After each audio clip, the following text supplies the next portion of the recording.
Nice. And so what would you say, like you would offer a typical client, and who are the people that you would typically work with? Sure.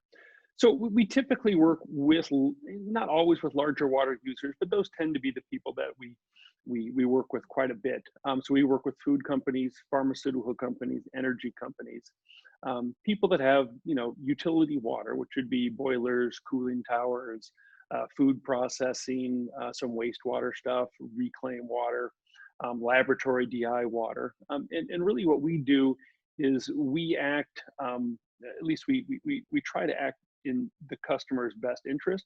We don't have any interest in selling chemistry.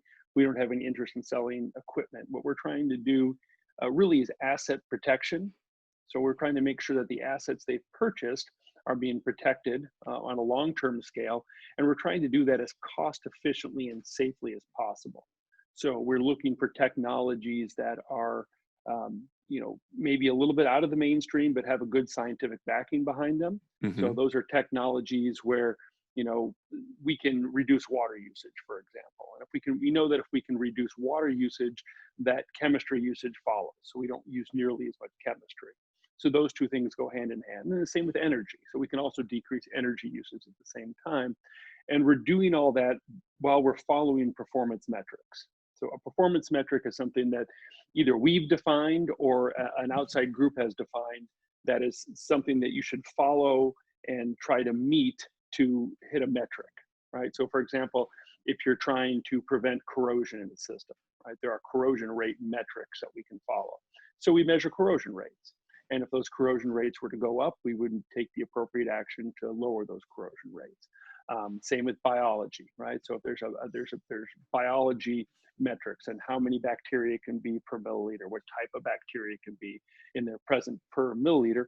And what we're trying to do is manage that population, right, in the most cost effective way we can. So those are the kinds of things that we do. And the same for scale control. There's a mass balance approach where we can look at how much calcium and how much magnesium are in the water. We can do a ratio of those two. And then we can tell our clients whether they're forming scale or not forming scale. And so the idea is to have a predictive tool that not only saves water, saves energy, improves the assets, but also allows us, before they open up their equipment, to know that that equipment is going to be clean, right? So that's kind of Hmm. the no surprises part of this. And while we do that, we start to get involved in a whole bunch of other different things.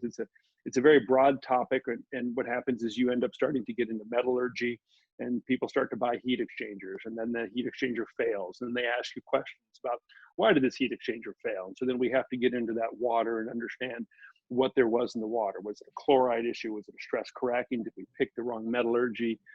All of those things go together in terms of how things work. And we just kind of have worked out that way. And it just has kind of, gotten broader and broader as we go, all with the same metrics, but just kind of a farther reach over simple boilers and cooling towers.